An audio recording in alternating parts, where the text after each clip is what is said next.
Well, now we are going to take another step, and with that we will conclude the section on the interest rate.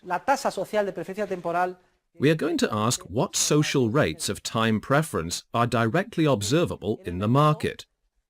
In the market, only two types of social time preference rates are directly observable. The two are different, but very intimately connected. Here we will deal with the first, the gross market interest rate. This is the interest rate set in the short, medium, and long-term loan market. In this small subset I have highlighted here on the board. This rate is directly observable. There is no doubt about it. In fact, just this morning I signed a personal loan agreement, and I will be charged the Euribor plus an additional 2%. Therefore, if today the Euribor is around 2%, then I will be charged 4%. That is the interest rate. So, the first observable figure in the market is the gross market interest rate, which is set in the short, medium, and long-term loan market. I would like each of you to think about any loans you may have, a car loan, a mortgage, etc. Well, the gross market interest rate has three components.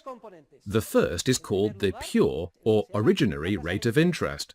It corresponds to the social time preference rate determined in the market. In other words, it reflects the time preference rate of the marginal pairs.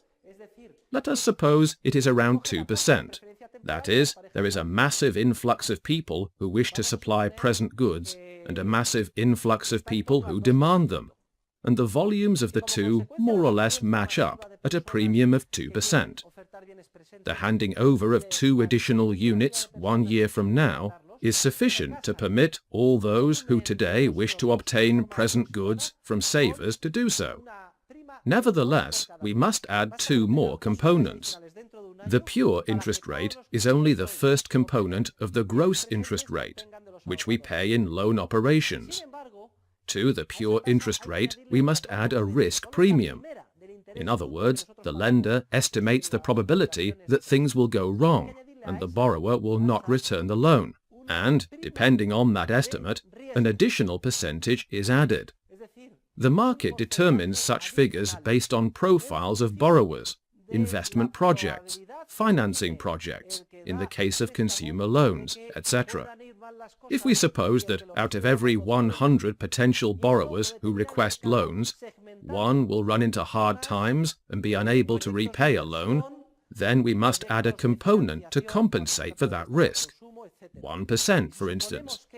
As for the loan agreement I signed this morning, the bank has estimated that out of every 100 borrowers who correspond to my profile, 99 will be able to follow through and return the loan with the stipulated interest at the end of 1 year.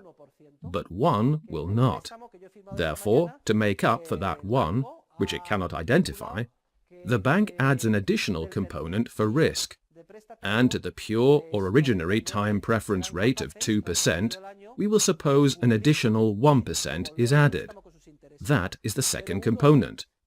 So, now we have 2 plus 1, 3. But there is a third and last component to the gross market interest rate, and it is as follows. The purchasing power of the monetary unit is not stable. It is always changing. What happens if the bank expects that when I repay the loan in 1 year, the purchasing power of my money will be lower? As a matter of fact, you know that last year, 2008, what was the inflation rate in Spain last year? The CPI rose 0.8%. It is not that prices rose an average of 0.8%. It is that the purchasing power of the euro fell an average of 0.8%, grosso modo. Therefore, if I agree to a loan operation, in which I am going to return in 1 year the money I have been advanced, and if the lender expects that I will return it in monetary units with a purchasing power 1% lower, then I will have to add a third component which corresponds to expected inflation. Nevertheless, this is not a very accurate way of expressing this idea, because, as you already know, inflation is growth in the quantity of money, the money supply, or a decrease in the demand for money, and deflation is the opposite. But on a popular level, people confuse the cause with the effects, and they call an increase in prices inflation and a decrease in prices deflation. In reality, what is happening is not that prices are rising, but that the purchasing power of the euro, the monetary unit, is falling. And if the purchasing power of the euro is expected to drop by 1%, because prices in general are going to rise by 1%, then the lender will have to add a third component, which corresponds to expected inflation, which in our example will be another 1%. So, what is the gross market interest rate in our example? This is why we call it the gross rate. Well, we have an originary interest rate of 2%, plain time preference, plus a risk component of 1%, plus a premium of another 1% for the expected drop in the purchasing power of money. So, if we add them up, 2 plus 1 plus 1, 4%, which is precisely what appeared in the agreement I signed this morning.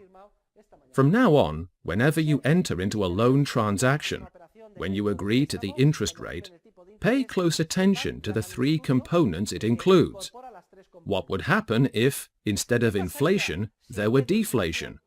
In other words, if prices fell, though that is not the true essence of deflation.